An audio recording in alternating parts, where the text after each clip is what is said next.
आप Jai Hind major Mohammad Ali Shah sir. Jai Hind, बहुत बहुत शुक्रिया समय देने के लिए। Thank you sir. शुक्रिया राजेश जी।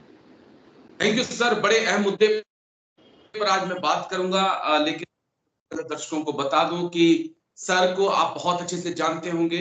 तमाम बड़े मीडिया हाउसेस, बड़े चैनल्स में सर दिखाई पड़ते हैं, तमाम चर्चाओं में। सर ने बॉलीवुड में भी 2 से 3 मूवी में काम किया हुआ है, और सबसे बड़ी बात कि मेरे सबसे फेवरेट एक्टर नसीरुद्दीन शाह साहब के सर भतीजे भी हैं। तो बहुत कुछ, यानी कि ऑल इन वन। हमारे साथ आज मेजर मोहम्मद अली शाह सर हैं। असम राइफल में सर ने सर्व किया है, और सर मेरी और आपकी जो बात हुई थी असम राइफल को लेकर, काफी दर्शकों ने इस वीडियो को पसंद किया। शुक्रिया उसके लिए, थैंक यू। बहुत युवाओं ने, बहुत सैनिकों ने, असम राइफल के जवानों ने इस वीडियो को पसंद किया, लेकिन कई सवाल उन जवानों ने पूछे। तो आज मैं उन्हीं सवालों का हल आपसे पूछने आया हूं कि वाकई में सच क्या है और आगे क्या हो सकता है। सबसे अहम सवाल तो यही था सर, जो मेरे दिल को भी चुभा, कि असम राइफल से काम तो आप इंडियन आर्मी वाला लेते हो, लेकिन सुविधाएं उन्हें अर्धसैनिक बलों वाली देते हो।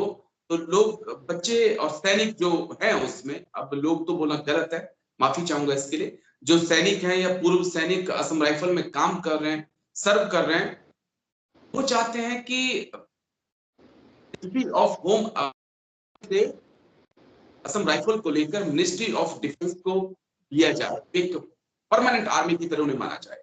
क्या अड़चन है सर, और क्यों ये जरूरी है कि Assam rifle ministry of home affairs के अंदर? जी, आपने बहुत ही अहम और बहुत ही जरूरी अच्छा सवाल पूछा राजेश जी। देखिए, असम राइफल सबसे पहले सब जान लें कि बहुत ही अव्वल दर्जे की, बहुत ही अच्छी फोर्स है।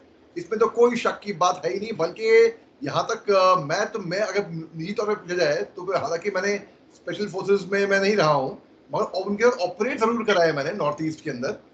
तो वो तो अव्वल दर्जे की होती है, सब जानते हैं स्पेशल फोर्सेस। असम राइफल्स की भी तुलना बहुत से पैरा के ऑफिसर्स, पैरा ट्रूपर्स कर चुके हैं असम राइफल फोर्सेस की तुलना स्पेशल फोर्सेस से। तो इसमें और किसी को कोई शक इसके बारे में होना भी नहीं चाहिए। तो आपने जो सवाल है आपका कि काम तो आप आर्मी वाला लेते हो, सुविधाएं उनको पैरामिलिट्री की मिलती हैं। देखिए, आपका एक पॉइंट है इसमें, और ये वो वाला सवाल हो गया जैसे कि एक जवान एक पलटन में अपने कमांडेंट, जो सीओ साहब होते हैं असम राइफल्स में, वो सीओ साहब कमांडेंट कहलाते हैं, तो अपने कमांडेंट से पूछेगा कि साहब, क्योंकि that is the buck stop there, वहीं पे साउंड रहती है ना, चेन ऑफ कमांड। उसके आगे तो पलटन में सीओ साहब जो कमांडेंट होते हैं वो अल्टीमेट होते हैं बेसिकली।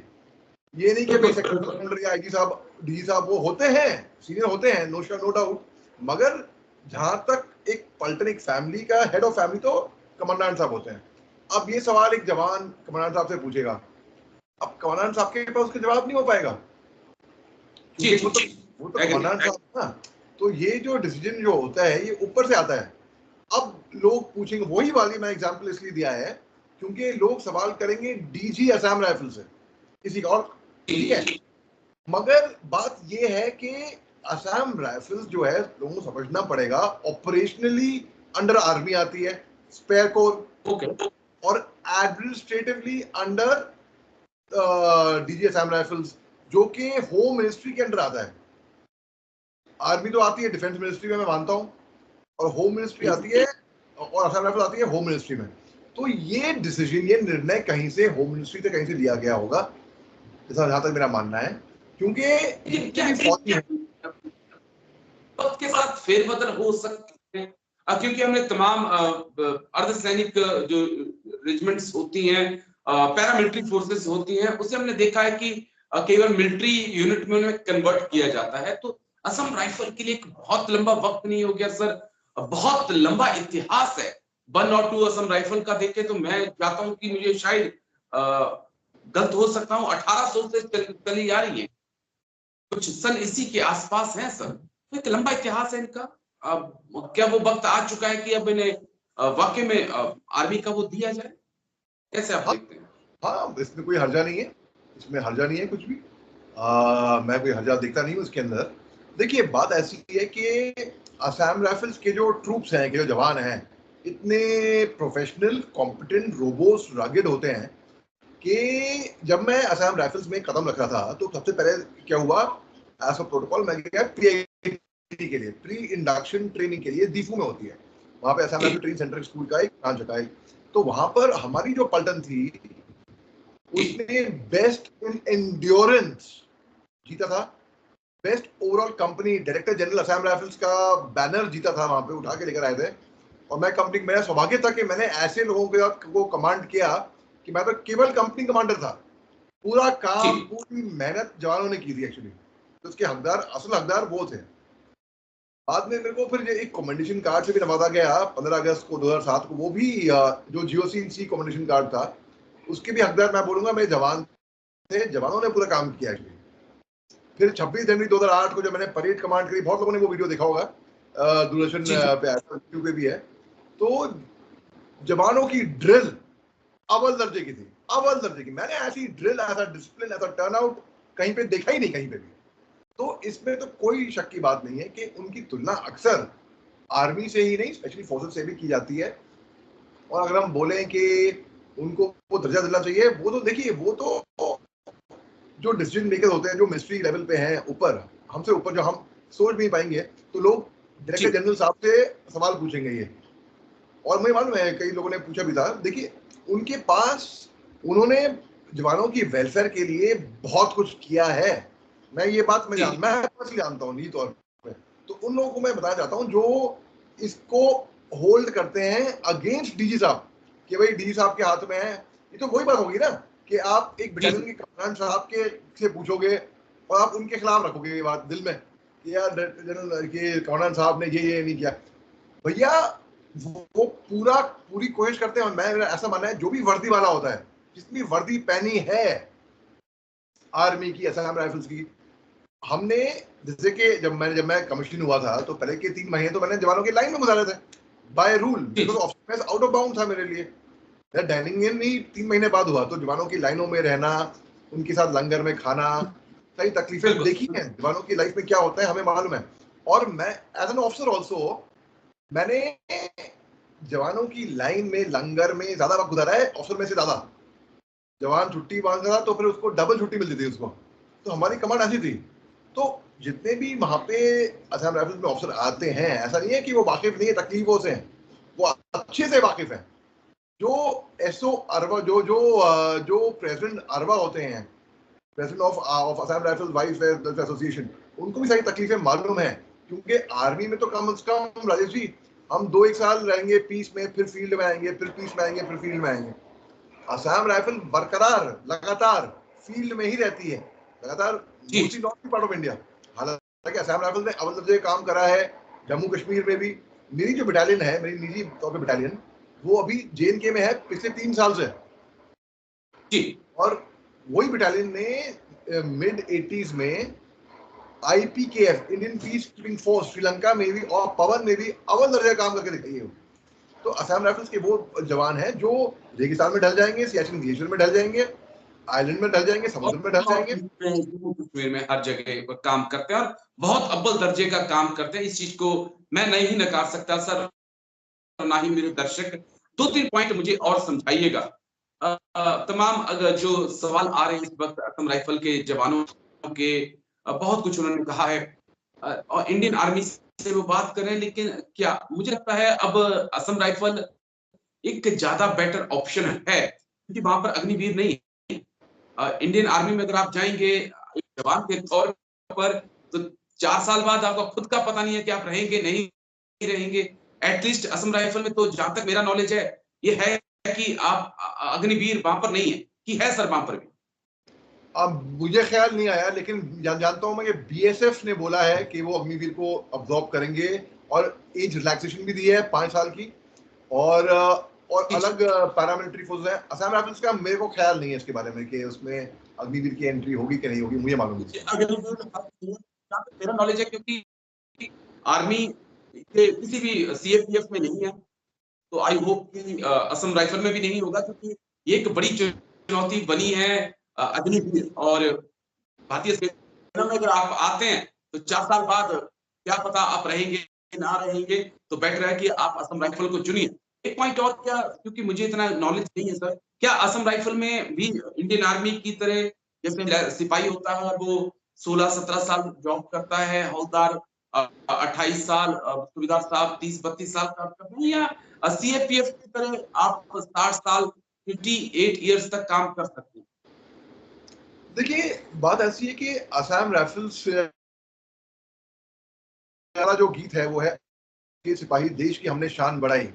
और मैं एक शब्द पढ़ूंगा है इसके, तो आंधी आए या तूफान, उसके बाद हर आफत से हम हैं लड़ते सीमा पर, हम जीते मरते भारत के हम रखवाले, भारत के हम रखवाले। वो आज भी मैं सुनता हूँ ना, मेरे रोंगटे खड़े हुए हो जाते हैं। जब मैंने परेड कमांड की तो पीछे असम राइफल्स का बैंड था, सूबेदार मन भोपाल शर्मा, और वो बिल्कुल जो बैंड लगा रहा था ना, मतलब वो अलग ही, बिल्कुल अलग ही लेवल का था। तो मैं ये कहता हूँ कि जी इनके वेलफेयर, असम राइफल्स के जो जवान हैं, लोग सोचते हैं ऑफिसर आते हैं 3 साल के लिए डेप्यूटेशन करके चले जाते हैं, नहीं ऐसा नहीं है कि बस 3 साल के लिए आएंगे या डेप्यूटेशन करके। मेरे तक मेरे को फौज से वर्दी से बाहर निकले हुए 16 साल हो गए राजेश जी, ठीक है ना। आज तक मेरे यूनिट के जवान, मेरे यूनिट के ही नहीं, जो असम राइफल जो रिपब्लिक डे परेड खेले थे मेरे साथ, और भी जो जवान थे, वो आज जिनके ऑपरेशंस भी कर रहे हैं, वो आज तक मुझे याद करते हैं, मुझे फोन करते हैं।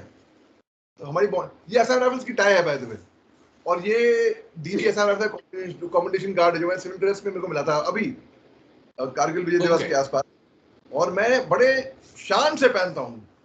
तो देखिए बात ऐसी है जो असम, और मैं गर्व महसूस करता हूँ। बहुत लोग तो ये सोचते हैं कि भाई मैं असम राइफल्स कैडर का अफसर हूँ। बिल्कुल सर, बिल्कुल, क्योंकि मैं इतना असम राइफल करता हूँ ना, जो टाई आपने पहनी है तोप खाने की, रेजिमेंट ऑफ आर्टिलरी की, ये भी टाई मैं बड़े शान से पहनता हूँ। मगर मैं असम राइफल्स के बहुत गुण गाता हूँ। तो बहुत लोगों की भी गलतफहमी है कि मैं दरअसल आर्मी ऑफिसर नहीं हूँ, मैं असम राइफल्स कैडर का ही ऑफिसर हूँ, क्योंकि मैं असम राइफल्स को इतना मानता हूँ। तो इसमें तो कोई शक की बात, देखिए मैं एक गलतफहमी लोगों की जितने जहन में है, जवानों के, एक सर्विसमैन के, मैं क्लियर कर देना चाहता हूँ कि देखिए अगर वो सोचते हैं कि डायरेक्टर जनरल साहब के से दरखास्त करेंगे, हाँ वो पॉइंट आगे प्रोजेक्ट कर सकते हैं, मैं मानता हूँ, और उन्होंने करा भी है। कैसे पता किसी को कि उन्होंने किसको पूछा? चीफ से बात करी, सीडीए से बात करी, defence secretary, defence minister, home secretary, home minister, कहाँ पे? उनको कैसे पता? क्या पता उनको? लेकिन मुझे उन्होंने लगता किस है लेवल सर पे कि बात आवाज उठानी पड़ती है। आज आवाज उठ रही है, कोई भी चीज होती है, जब तक आप, आजकल वो वक्त आ गया ना कि कहते हैं कि जब तक बच्चा नहीं रोता है माँ भी उसे दूध नहीं पिलाती है। अगर असम राइफल के जवान उठाएंगे, आप जैसे जो पूर्व फौजी हैं, मेरे जैसे जो पत्रकार हैं, डिफेंस पत्रकार हैं, अगर वो आवाज उठाएंगे तभी आवाजें सरकार तक पहुंचेंगी, तभी आवाजें सरकार तक पहुंचेंगी। और हो सकता है कि आपकी उठाई हुई आवाज, मेरे उठाए हुए सवाल कल को असम राइफल को आर्मी में कन्वर्ट कर दें, तो इससे बड़ा शायद मेरी जिंदगी का और आपकी जिंदगी का कोई ऐसा मकसद नहीं होगा जो पूरा हो गया हो। 2-3 पॉइंट मुझे समझाइए, इसके बारे में, तो मैं समझना चाह रहा हूँ।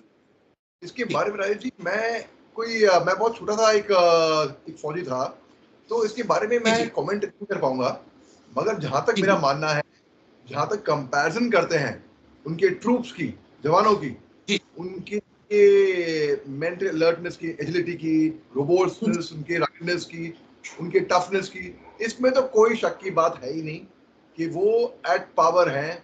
आर्मी हो या शायद मैं कहूँगा शायद स्पेशल फोर्सेस हो, तभी जहां तक मेरे से अगर पूछा जाए तो मैं ऐसे देखूंगा कि अभी मणिपुर से जैसे कि 2 बटालियन जा रही है जम्मू कश्मीर, हमारी बटालियन तो पिछले 3 साल से है जम्मू कश्मीर में। तो ये लोग, ये एक्चुअली ऑल इंडिया फोर्स है ये।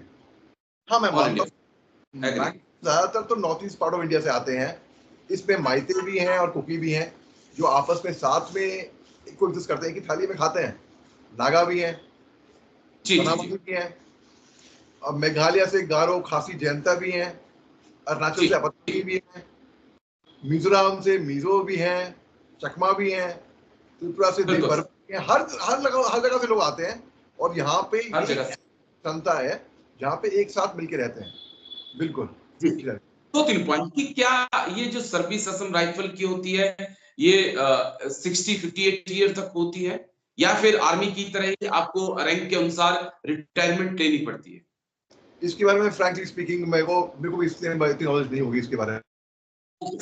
एक पॉइंट और, मुझे क्योंकि मेरे मुझे कमेंट किया था, बड़ा खतरनाक वाला कमेंट था, तो मुझे लगा कि मैं सर से पूछूं और उसके बाद खलबली मच गई।